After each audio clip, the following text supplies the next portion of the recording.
முஹர்ரம் மாசம் வந்துருச்சுன்னா முதல் 10 நாள் மீன் சாப்பிட மாட்டாங்க. இன்னும் சில பகுதிகளில் நான்வெஜ் சாப்பிட மாட்டாங்க. ஏன்? ஹுசைன் ரலியல்லாஹு அவர்களுக்கு மீன் பிடிக்காது. முஹர்ரம் 10 மட்டும் மீன் சாப்பிட மாட்டாங்க, இறைச்சிகள் சாப்பிட மாட்டாங்க, தாம்பத்திய வாழ்க்கையில ஈடுபட மாட்டாங்க, திருமணம் முடிக்க மாட்டாங்க.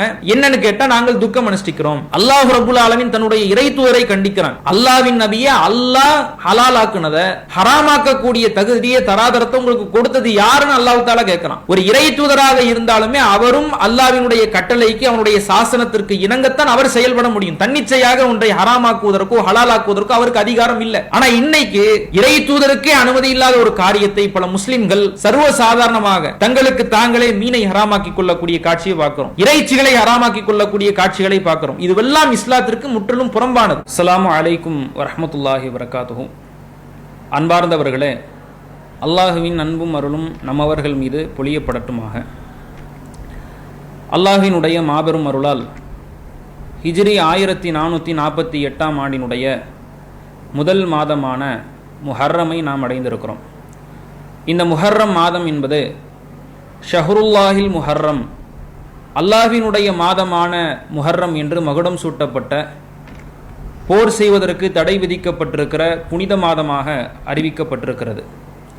இந்த முஹர்ரம் 10வது தினத்தில்தான் நபி மூசா அலைஹி வஸல்லம் அவர்கள் பனு இஸ்ரவேலர்களை ஃபிரௌன் எனப்படக்கூடிய ஏகாதிபத்திய அரசனிடமிருந்து கடல் கடந்து காப்பாற்றினார்கள். இந்த சரித்திரத்தை நினைவு கூர்ந்து நன்றி செலுத்தக்கூடிய முகமாக நபி ஸல்லல்லாஹு அலைஹி வஸல்லம் அவர்கள் முஹர்ரம் 9, 10 நாளிலே நோன்பு நோற்பதற்கு நம்ம அவர்களுக்கு வழிகாட்டி இருக்கிறார்கள். எந்த நோக்கத்திற்காக இந்த நோன்பு வழிகாட்டப்பட்டதோ அந்த நோக்கத்தை பால்படுத்தக்கூடிய விதமாக, அதனுடைய சித்தத்தை சிதைக்கக்கூடிய வண்ணமாக இன்றைக்கு பரவலான முஸ்லிம்களினுடைய நம்பிக்கையும் அந்த நம்பிக்கையின் வெளிப்பாடாக அரங்கேறக்கூடிய அனாச்சாரமான நடவடிக்கைகளும் இருப்பதை நாம் பார்க்கிறோம்.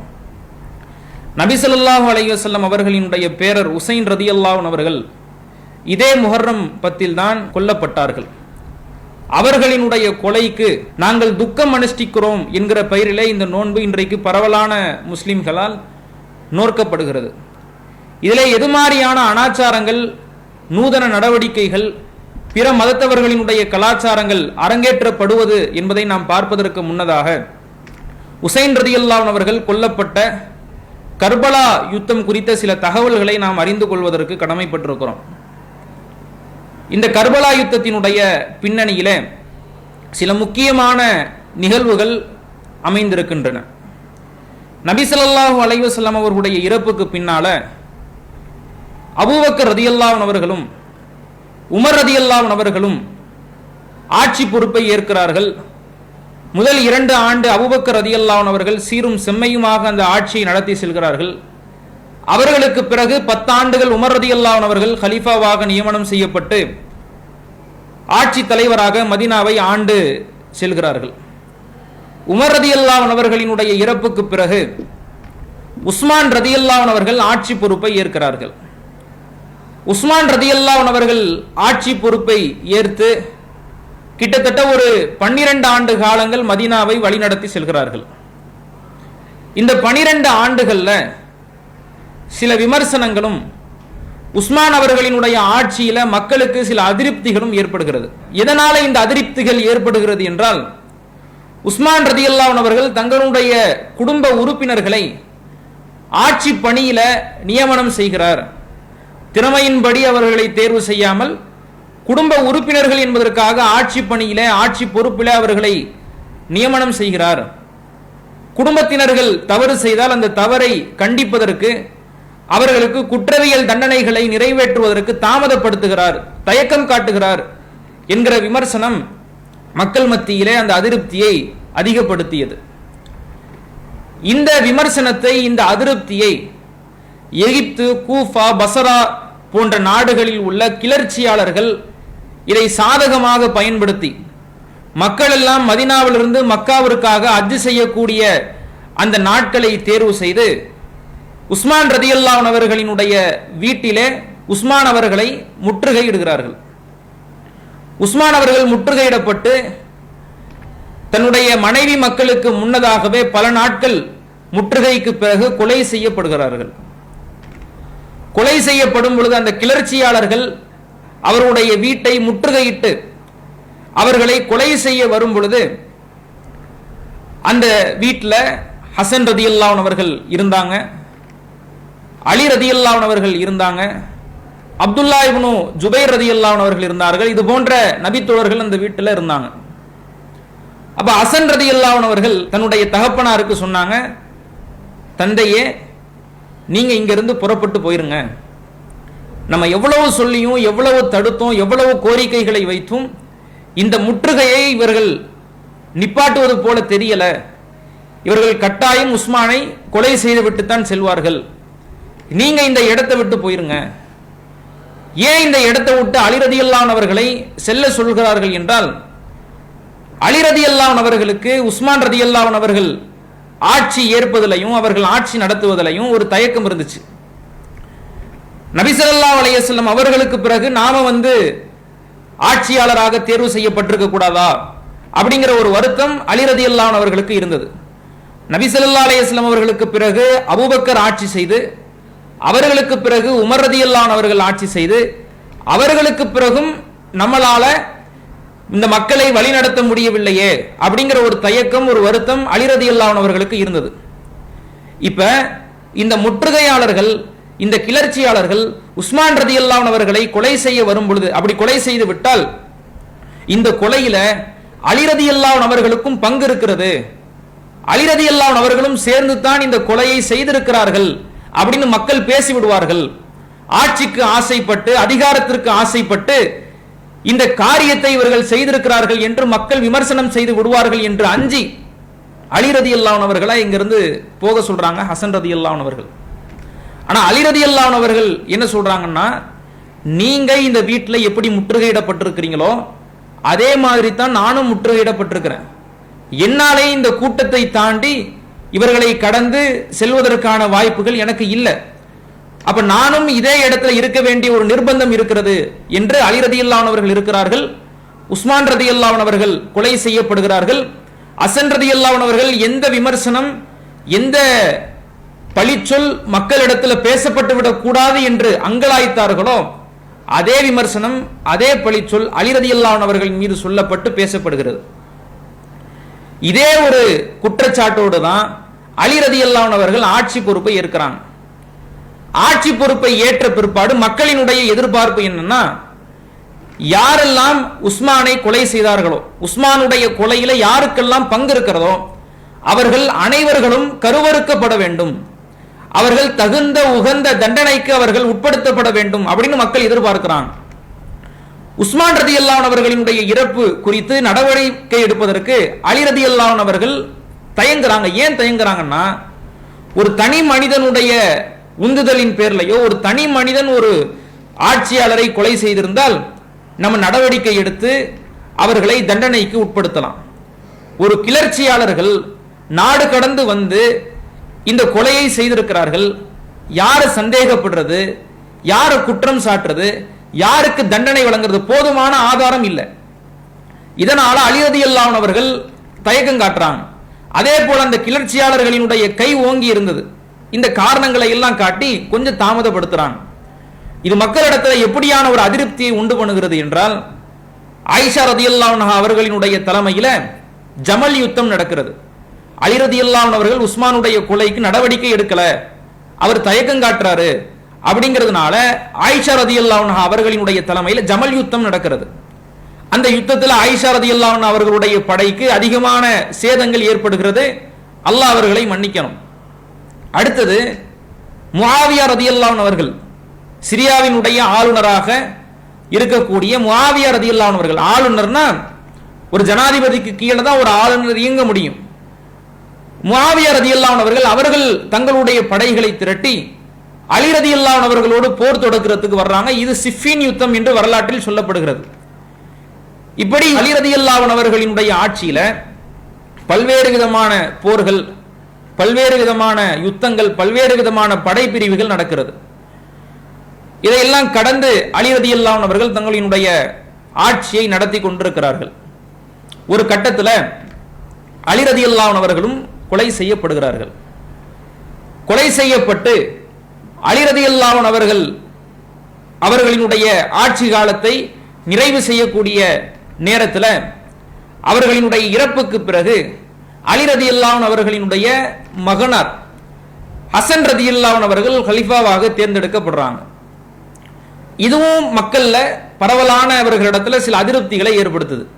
அதே முஆவியா ரலியல்லாஹு அன்ஹு அவர்களா இருக்கட்டும், மற்ற மக்களாக இருக்கட்டும், அவங்களுக்கு ஒரு அதிருப்தியை ஏற்படுத்துது. அலி ரலியல்லாஹு அன்ஹு அவர்களே மக்கள்ல பரவலானவர்களோடு ஒரு வெறுப்பை சம்பாதித்து தான் இந்த ஆட்சி நடத்தினாரு. இவருக்கு பிறகு இவருடைய மகன் இந்த ஆட்சி பொறுப்பை ஏற்றிருக்கிறாரு அப்படின்னு சில மக்களால இது அதிருப்தியாக பார்க்கப்பட்டுச்சு. அப்ப இது எப்படியான ஒரு விஷயமாக மாறுகிறது என்றால், ஆளுநராக அறிவிப்பு செய்யப்பட்டு சிரியாவில் தன்னுடைய ஆளுநர் பொறுப்பை நடத்தி கொண்டிருக்கிற முஆவியா ரலியல்லாஹு அன்ஹு அவர்கள் தன்னை ஆட்சியாளராக அறிவிப்பு செய்கிறாங்க. அதாவது இப்போ ஒரு இந்தியா மாதிரி ஒரு நாடு, அந்த நாட்டில் இத்தனை மாநிலங்கள் இருக்கு, ஒவ்வொரு மாநிலங்களுக்கும் ஒரு ஆளுநர் நியமிக்கப்படுகிறார். அந்த ஆளுநர் அந்த ஒன்றிய அரசினுடைய சட்டங்களை தான் நிறைவேற்ற முடியும். அவர்களினுடைய அதிகாரம் இல்லாமல் எதையுமே தன்னிச்சையாக செய்ய முடியாது. அப்படிப்பட்ட ஒரு ஆளுநர் தன்னை ஒரு ஜனாதிபதியாக அறிவிச்ச அந்த நாட்டினுடைய நிலைமை என்ன? முஆவியா ரலியல்லாஹு அன்ஹு அவர்கள் தன்னை சிரியாவினுடைய ஆட்சி தலைவராக அறிவிப்பு செய்திருக்கிறார்கள். அப்ப மதீனாவுல ஹசன் ரலியல்லாஹு அன்ஹு அவர்களுடைய தலைமைக்கு கீழே அவர்கள் கலீஃபாவாக நியமனம் செய்யப்பட்டு அவர்களுக்கு கீழே ஒரு மக்கள் இருக்கிறாங்க. முஆவியா ரலியல்லாஹு அன்ஹு அவர்கள் தங்களை ஆட்சியாளராக அறிவிப்பு செய்து அவர்களுக்கு கீழேயும் ஒரு பெரிய கூட்டம் இருந்து கொண்டிருக்கிறது. இப்படி சில நாட்கள் செல்கிறது. அப்புறம் ஹசன் ரலியல்லாஹு அன்ஹு அவர்கள் என்ன நினைக்கிறாங்கன்னா, இந்த நேரத்தில் தான் ஹசன் ரலியல்லாஹு அன்ஹு அவர்களினுடைய ஒரு தார்மீக மனப்பான்மை, ஒரு தாராள மனப்பான்மை தோன்றுகிறது. ஹசன் ரலியல்லாஹு அன்ஹு அவர்கள் என்ன நினைக்கிறாங்கன்னா, இவ்வளவு காலமாக பல சண்டைகள், சச்சரவுகள், போர்க்களங்கள், யுத்தங்கள் இதையெல்லாம் நம்ம கடந்து வந்திருக்கிறோம். இதற்கு பிறகாவது மக்கள் சுமூகமான சமாதானமான ஒரு வாழ்க்கையை அவர்கள் வாழணும். அவர்களுக்கு மத்தியில் எந்த ஒரு சண்டை சச்சரவுகளும் இருக்கக்கூடாது. ஓர் அணியின் கீழே, ஓர் தலைமையின் கீழே இந்த முஸ்லிம்கள் ஒன்று சேரணும், அவர்கள் ஒற்றுமையாக இருக்கணும் அப்படின்னு ஹசன் ரலியல்லாஹு அன்ஹு அவர்கள் நினைக்கிறாங்க. இப்படி நினைச்சதனுடைய வெளிப்பாடு சமாதான ஒப்பந்தத்திற்கு முஆவியா ரலியல்லாஹு அன்ஹு அவர்களை அணுகி முஆவியா ரலியல்லாஹு அன்ஹு அவர்களிடத்தில் சமாதான உடன்படிக்கை செய்து தன்னுடைய ஆட்சி பொறுப்பை ராஜினாமா செய்கிறார்கள். ஹசன் ரலியல்லாஹு அன்ஹு அவர்கள் தன்னுடைய ஆட்சி பொறுப்பை ராஜினாமா செய்து முஆவியா ரலியல்லாஹு அன்ஹு அவர்களிடத்தில் கொடுத்துறாங்க. உமர் ரலியல்லாஹு அன்ஹு அவருடைய காலகட்டத்தில் ஆளுநராக தேர்வு செய்யப்பட்டு 23 ஆண்டு காலங்கள் ஆளுநராக ஆட்சி செய்து கொண்டிருந்தார்கள் முஆவியா ரலியல்லாஹு அன்ஹு அவர்கள். அதற்கு பிறகு அனைத்து மக்களுக்கும், முஸ்லிம்களுக்கும், அரபகத்திற்கும் ஒரு ஆட்சி தலைவராக ஒரு 19 ஆண்டு காலங்கள் முஆவியா ரலியல்லாஹு அன்ஹு அவர்கள் ஆட்சி நடத்துறாங்க. இப்படி சுமூகமாக இது சென்று கொண்டிருக்கக்கூடிய நேரத்தில் முஆவியா ரலியல்லாஹு அன்ஹு அவர்கள் இறப்பை எய்துகிறார்கள்.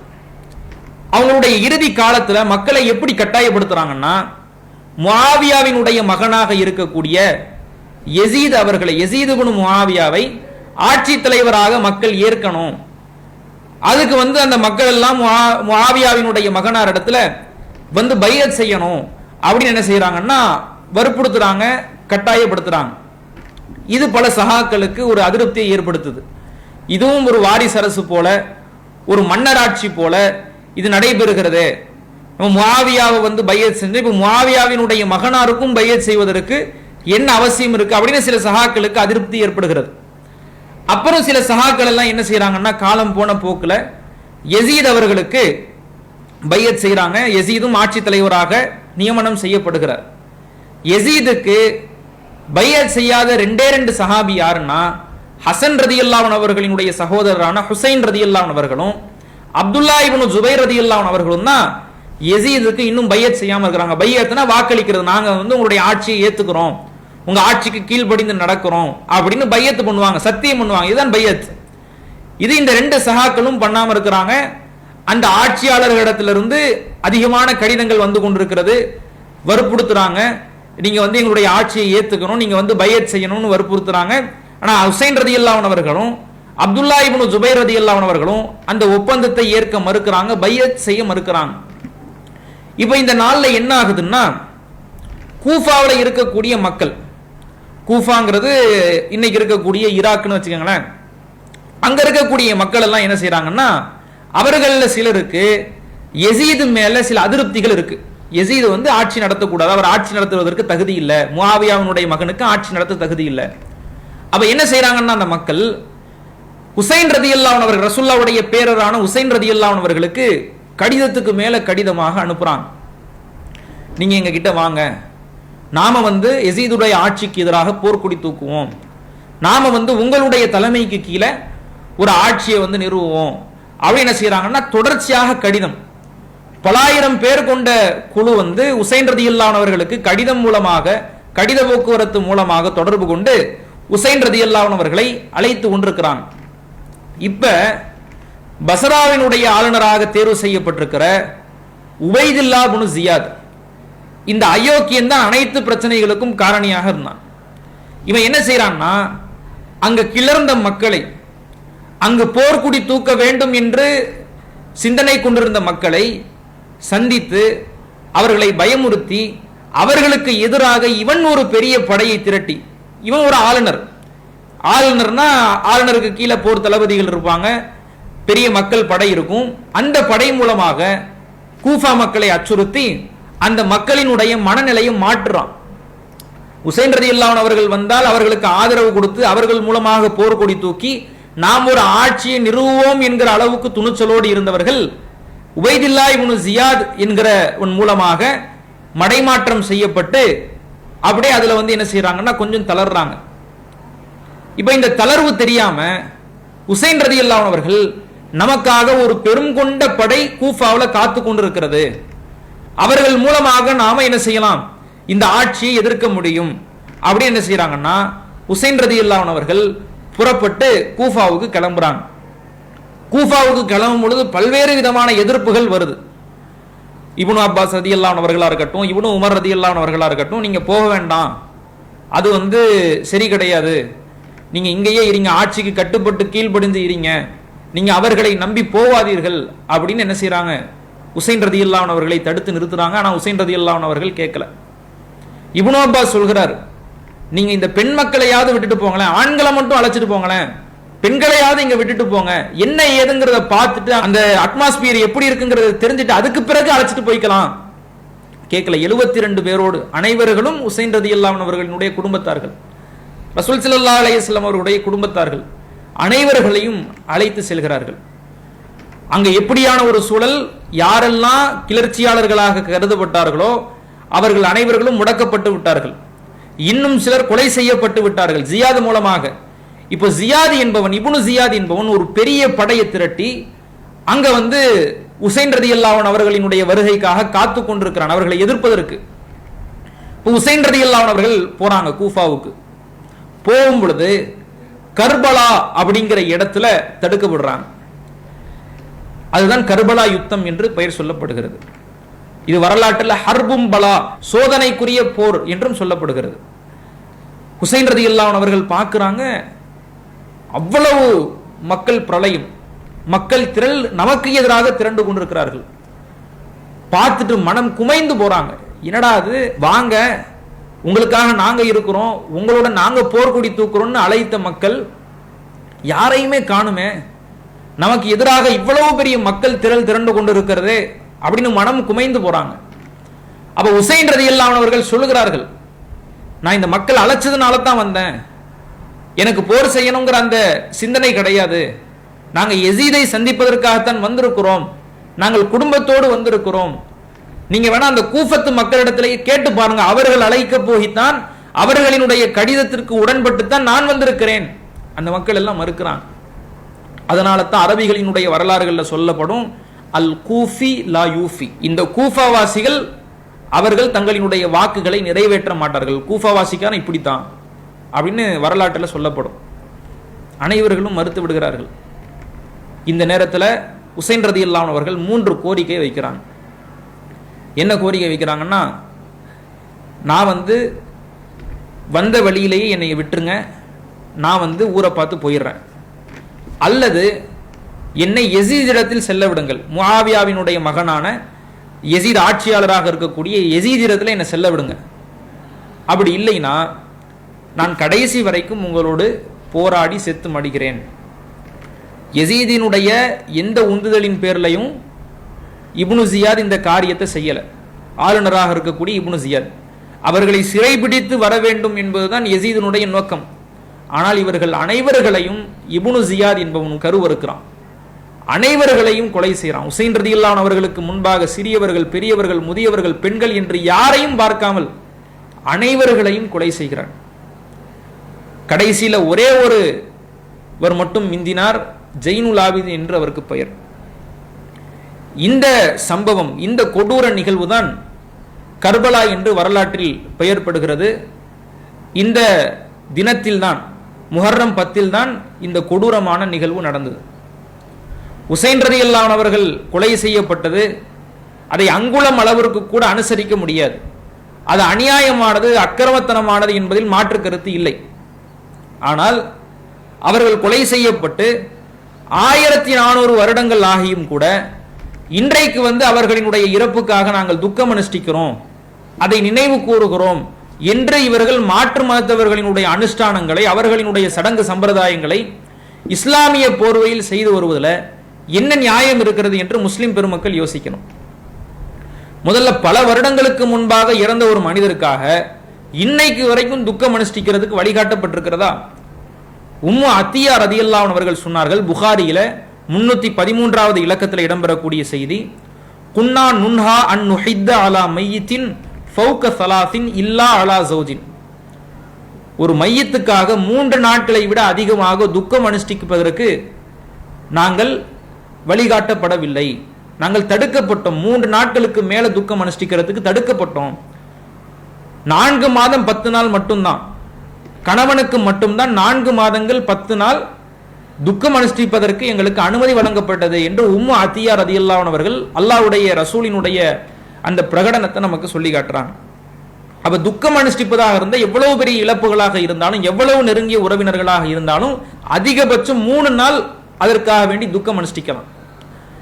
அடுத்தடுத்து நம்முடைய யதார்த்த வாழ்க்கைகளை பார்த்து விட்டு செல்லணும். இதுதான் இஸ்லாத்தினுடைய சாசனம்.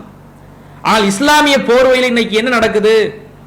1400 வருடங்களுக்கு முன்பாக கொலை செய்யப்பட்ட உசைன் ரதியல்லாஹு அன்ஹு அவர்களை, அவர்களினுடைய கொலைக்கு இன்றைக்கு துக்கம் அனுஷ்டிக்கப்பட்டு பல்வேறு விதமான அனாச்சாரங்களை அந்த நாளில் பார்க்கலாம். முஹர்ரம் மாசம் வந்துருச்சுன்னா முதல் 10 நாள் மீன் சாப்பிட மாட்டாங்க. இன்னும் சில பகுதிகளில் நான்வெஜ் சாப்பிட மாட்டாங்க. ஏன்? உசைன் ரதியல்லாஹு அன்ஹு அவர்களுக்கு மீன் பிடிக்காது. உசைன் ரதியல்லாஹு அன்ஹு அவர்களுக்கு மீன் பிடிக்காது, அவங்களுடைய இறப்புக்கு துக்கம் அனுஷ்டிக்கிறேன்னா காலம் ஃபுல்லா அனுஷ்டிக்க வேண்டியது தானே. முஹர்ரம் 10 மட்டும் மீன் சாப்பிட மாட்டாங்க, இறைச்சிகள் சாப்பிட மாட்டாங்க, தாம்பத்திய வாழ்க்கையில் ஈடுபட மாட்டாங்க, திருமணம் முடிக்க மாட்டாங்க. என்னன்னு கேட்டா நாங்கள் துக்கம் அனுஷ்டிக்கிறோம். அல்லாஹ் ரப்புல் ஆலமீன் தன்னுடைய இறை தூதரை கண்டிக்கிறான். எப்படியான வார்த்தைகள்ல கண்டிக்கிறான்? யா அய்யுஹன் நபி லிம துஹர்ரிமு மா அஹல்லல்லாஹு லக். அல்லாஹ்வின் நபியே, அல்லாஹ் ஹலாலாக்குனத ஹராமாக்கக்கூடிய தகுதியை, தராதரத்தை உங்களுக்கு கொடுத்தது யாருன்னு அல்லாஹ் தஆலா கேட்கிறான். ஒரு இறை தூதராக இருந்தாலுமே அவரும் அல்லாஹ்வினுடைய கட்டளைக்கு, அவனுடைய சாசனத்திற்கு இணங்கத்தான் அவர் செயல்பட முடியும். தன்னிச்சையாக ஒன்றை ஹராமாக்குவதற்கோ ஹலாலாக்குவதற்கோ அவருக்கு அதிகாரம் இல்லை. ஆனா இன்னைக்கு இறை தூதருக்கே அனுமதி இல்லாத ஒரு காரியத்தை பல முஸ்லிம்கள் சர்வசாதாரணமாக தங்களுக்கு தாங்களே மீனை ஹராமாக்கி கொள்ளக்கூடிய காட்சியை பார்க்கிறோம், இறைச்சிகளை ஹராமாக்கி கொள்ளக்கூடிய காட்சிகளை பார்க்கிறோம், தாம்பத்தியத்தை ஹராமாக்கி கொள்ளக்கூடிய காட்சியை பார்க்கிறோம். இதுவெல்லாம் இஸ்லாத்திற்கு முற்றிலும் புறம்பானது. அதுல இன்னும் கொடுமை என்னன்னா, எந்த சிலை வழிபாட்டை ஒழிப்பதற்காக அல்லாஹ்வுடைய ரசூலாக தேர்வு செய்யப்பட்டார்களோ, இந்த உலகத்திற்கு அனுப்பப்பட்டார்களோ, அந்த சிலை வழிபாடு இன்றைக்கு சில முஸ்லிம்களால இதே உசைன் ரலியல்லாஹு அன்ஹு அவர்களினுடைய கொலைக்கு துக்கம் அனுஷ்டிப்பதாக கருதப்பட்டு, அந்த சிலைக்கு தெய்வீகத்தன்மை இருப்பதாக கருதப்பட்டு வணங்கப்படுகிறது. நீங்க பார்க்கலாம், பரவலா பஞ்சான்னு தூக்குவாங்க. ஒரு சிலை இருக்கும், 5 விரல்கள் வடிவத்தில் ஒரு சிலை இருக்கும், பஞ்சா. அதை ஒரு கூடாரம் போட்டு பச்சை கலர்ல துணியை போட்டு போத்தி வச்சிருப்பாங்க. எல்லாரும் அதை வழிபட்டு போவாங்க. பஞ்சானா என்ன? பாஞ்ச், 5 விரல்கள். அது எதை குறிக்கிறது? நிறைய பரவலாக சொல்லுவாங்க, லீ ஹம்சத்துன், எங்களுக்கு 5 பேர் இருக்கிறார்கள், அழித்தொழிக்கக்கூடிய அந்த தொற்று நோயின் சூட்டை நாங்கள் தகர்த்து விடுவோம். அல் முஸ்தபா வல் முர்த்தலா வபுனாஹுமா வ ஃபாத்திமா. அந்த 5 பேர் யாரு? அல் முஸ்தபா ரசூலுல்லாஹ், தேர்ந்தெடுக்கப்பட்டவர். வல் முர்த்தலா, பொருந்தி கொள்ளப்பட்டவர், அலி ரலியல்லாஹு அன்ஹு. வபுனாஹுமா, அவ்விருவருடைய மகன்கள் ஹசன் ஹுசைன் ரதியல்லாஹு அன்ஹுமா, அடுத்து ஃபாத்திமா, இந்த 5 பேர் எங்களுக்கு போதும். அந்த கருத்தை முன்வைக்கக்கூடிய வண்ணமாக பஞ்சாங்கிற பேர்ல ஒரு சிலையை வடிவமைச்சு அதை வணங்கி வழிபடக்கூடிய காட்சிகளை இன்றைக்கும் நம்மால் பார்க்க முடிகிறது.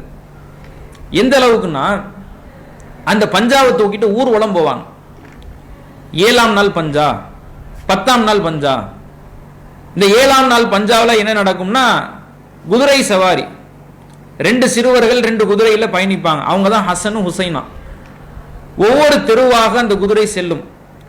ஒவ்வொரு வீட்டில இருந்தும் அந்த வீட்டில் இருக்கக்கூடிய மக்கள் முஸ்லிம்கள்லாம் வந்து அந்த சிறுவர்களினுடைய காலில் தண்ணீரை ஊத்துறது, பன்னீரை ஊத்துறது, மஞ்சள் நீரை ஊத்துறது. இன்றைக்கும் இவ்வளவு மாற்று மதத்தினுடைய அனுஷ்டானங்கள் இன்றைக்கும் பல முஸ்லிம்களால் இஸ்லாமிய போர்வை பொருத்தப்பட்டு செய்யப்படுகிறது.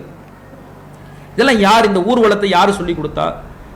குதிரை சவாரியை யார் கற்றுக் கொடுத்தா? அவர்களினுடைய கால்களிலே இந்த திருநீரை ஊத்தணும், மஞ்சள் நீரை ஊத்தணும், தண்ணீரை பன்னீரை ஊத்தணுங்கிற அனுஷ்டானங்களை யார் கற்றுக் கொடுத்தா? அல்லாஹ்வுடைய ரசூல் காட்டி கொடுத்ததா? அனைத்துமே பிற மதத்தவர்களினுடைய சடங்குகள் இருந்து நகலெடுக்கப்பட்டு இஸ்லாமிய போர்வை போர்த்தப்பட்டு செய்யப்படுகிறது. அதுல இன்னும் கொடுமை என்னன்னா, யாருக்கெல்லாம் ஆண் குழந்தை பிறக்கணும்னு ஆசையோ ஆண் உறுப்பு வடிவத்துல கொலக்கட்டை செஞ்சு அந்த ஊர்வலத்தில் உள்ளவங்களுக்கு விநியோகம் பண்ணுவாங்க. அது கொடுமையில் அதை பார்க்க சகிக்குமா? அதை சாப்பிட சகிக்குமா? இந்த கொடுமை எல்லாம் இஸ்லாம்ங்கிற பேர்ல நடக்குது. அடுத்து 10வது நாள் பஞ்சா. அதுல நடக்கக்கூடிய கூத்த பாத்தீங்கன்னா, புலிவேஷம் போட்டு தீ மிதிச்சுட்டு வர்றது. தீ மிதிக்கிறதுலாம் யாருடைய கலாச்சாரம்? தீ மிதிக்கிறது, மாரடிக்கிறது, தங்களையே வெட்டி கொள்றது, தங்களையே மாய்த்து கொள்றது, ஒரு கிறுக்குத்தனமா ஒரு சைக்கோவை போல அடுத்த மக்கள் வந்து பார்த்து காரி துப்பக்கூடிய வண்ணமாக இந்த செயல்கள் எல்லாம் அமைந்திருப்பதை பார்க்கிறோம். தங்களினுடைய உடல்களை மாய்த்துக் கொள்வதற்கு, தங்களினுடைய உடல்களை அடித்துக் கொள்வதற்கு மார்க்கத்தில் முதல்ல அனுமதி இருக்குதா? அல்லாஹ்வுடைய ரசூல் சொன்னார்களே, லைஸ மின்னா மன் லரபல் ஹுதூத அவ் ஷக்கல் ஜுயூப அவ் தா பிதாவல் ஜாஹிலியா. யார் கன்னங்களில் அடித்துக் கொள்கிறாரோ, சட்டை பைகளை கிழித்துக் கொள்கிறாரோ, அறியாமை கால பேச்சுக்களை பேசுகிறாரோ, அவர் நம்மை சார்ந்தவர் இல்லை அப்படின்னு நாங்க ரசூலுல்லாஹ். கன்னத்தில் அடிச்சுக்கிறது, சட்டப்பையை கிழிச்சுக்கிறது, மாரடிக்கிறது, தீ மிதிக்கிறது, இது இஸ்லாத்தினுடைய அனுஷ்டானம் அல்ல. இது இஸ்லாத்தினுடைய வணக்க வழிபாடு முறை அல்ல. அப்படி செய்கிறவர்கள் அவர்கள் நம்மை சார்ந்தவர்கள் அல்ல என்றார்கள் அல்லாஹ்வுடைய ரசூல். நம்மை சார்ந்தவர்கள் அல்லனா என்ன? அவன் முஸ்லிம்னு சொல்லிக்கிறதுக்கு, முஃமின்னு சொல்லிக்கிறதுக்கு அருகதை இல்லை. எவ்வளவு காட்டமான வார்த்தை அல்லாஹ்வுடைய ரசூல் பயன்படுத்துறாங்க. இந்த ஹதீஸ்களுக்கு நேர் புறம்பாக இன்றைக்கு இந்த மக்களினுடைய நடவடிக்கை இருப்பதை நாம் பார்க்கிறோம். அல்லாஹ் தஆலா நம்மை பாதுகாக்க வேண்டும். இந்த அனைத்து நூதன பழக்கங்களும், இந்த அனைத்து பிதஅத்துகளும், இந்த அனைத்து ஷிர்கான காரியங்களும் பிற மதத்திலிருந்து, பிற சமயத்திலிருந்து நகல் எடுக்கப்பட்டு அச்சு பிசகாமல் அந்த அனுஷ்டானங்கள் இன்றைக்கு முஸ்லிம்களால் செய்யப்படுகிறது. அல்லாஹ்வுடைய ரசூல் சொன்னார்கள், மன் தஷப்பஹ பிகௌமின் ஃபஹுவ மின்ஹு. யார் பிற மதத்திற்கு, பிற சமயத்திற்கு ஒப்பாக நடக்கிறாரோ அவர் அவரை சார்ந்தவர். அவனுக்கும் இஸ்லாத்துக்கு சம்பந்தம் கிடையாது. அவர்கள் அவர்களை சார்ந்தவர்கள். அப்படின்னா இது எவ்வளவு காட்டமான கண்டனம். இதை உணர்ந்து இன்றைக்கு முஸ்லிம்கள் செயல்பட வேண்டும். என்றோ ஒரு நாள் கொல்லப்பட்ட அந்த மாமனிதருக்காக இன்றைக்கு துக்கம் அனுஷ்டிக்க வேண்டும் என்கிற எந்த ஒரு நிபந்தனையும், நிர்பந்தமும், எந்த ஒரு வழிகாட்டுதலும் மார்க்கத்தில் இல்லை என்பதை நாம் புரிய வேண்டும். எந்த நோக்கத்திற்காக இந்த 9-10 நாட்களிலே நோன்பு நோற்பதற்கு அல்லாஹ்வுடைய ரசூல் வழிகாட்டி உள்ளார்களோ அதனுடைய நோக்கத்தை பால்படுத்தி விடாமல், அதன் சித்தத்தை சிதைத்து விடாமல் நாம் இந்த நோன்பை நோக்கக்கூடிய முஸ்லிம்களாக, பக்குவமடைந்த முஸ்லிம்களாக நாம் ஆக வேண்டும். இன்ஷா அல்லாஹ் அத்தகைய ஒரு வாய்ப்பினை, அத்தகைய ஒரு பாக்கியத்தினை அல்லாஹ் ரப்புல் ஆலமீன் நம்மவர்களுக்கு வழங்க வேண்டும். வ ஆகிரு தாவாஹும் அல்ஹம்துலில்லாஹி ரப்பில் ஆலமீன். அஸ்ஸலாமு அலைக்கும் வரஹ்மத்துல்லாஹி வபரகாத்துஹு. அல்லாஹு அக்பர், அல்லாஹு அக்பர்.